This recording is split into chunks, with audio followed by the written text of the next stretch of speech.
মিরপুরে চলন্ত মোটরসাইকেলে মাথায় ইট ছুঁড়ে আহত করার ১২ দিন চিকিৎসাধীন থাকা সাজিদ চৌধুরী রাফি মারা গেছেন। সোমবার ভোরে ঢাকা মেডিকেল কলেজ হাসপাতালের আইসিইউতে তাঁর মৃত্যু হয়। এই ঘটনায় হত্যা মামলা হয়েছে। গ্রেফতার আছে ৩ আসামি। মাদক আর সন্ত্রাসের জন্য আপনারা কাজ করেন, আপনারা দিনরাত কাজ করেন যেন এই দেশে কোনো সন্ত্রাসী বাঁচতে না পারে। এই দেশে মাত্র ২১ বছর বয়সে সন্ত্রাসীদের হামলায় গেছে প্রাণ।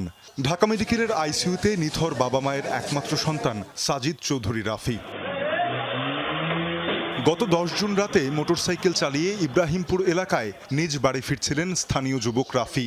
চলন্ত অবস্থায় তার উপর হামলা চালায় দুর্বৃত্তরা। স্বজনদের অভিযোগ, মাদক সেবনে বাধা দেওয়ার কারণেই প্রাণ দিতে হয়েছে রাফিকে।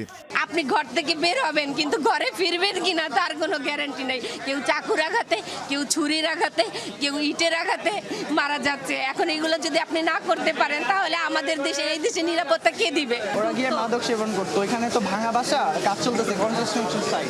ওই দিন দুপুরবেলা মানা করছে, দেন এই জেরে হয়তো ওরা এই কাজটা করছে। এই বোনটা যদি বিচারটা পায়, উনি আজকে ১২ দিন ধরে হাসপাতালের বারান্দায় ঘুরে বেড়াচ্ছেন। এ ঘটনায় সিসিটিভি ক্যামেরার ফুটেজ বিশ্লেষণ করে ঢাকা ও ময়মনসিংহ থেকে পারভেজ, ফয়সাল ওরফে কালু এবং আনোয়ার হোসেন বাবুকে গ্রেফতার করেছে পুলিশ। কেন এই হত্যাকাণ্ড খতিয়ে দেখছে তারা। আমাদের 3টা আসামি ধরা আছে অলরেডি। এই ঘটনাকে কেন্দ্র করে একটা মামলা হয়েছে, আপনারা সবাই জানেন।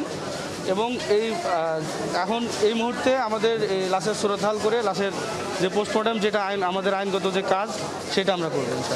অপরাধীদের দ্রুত বিচার ও সর্বোচ্চ শাস্তির দাবি জানিয়েছে রাফির পরিবার।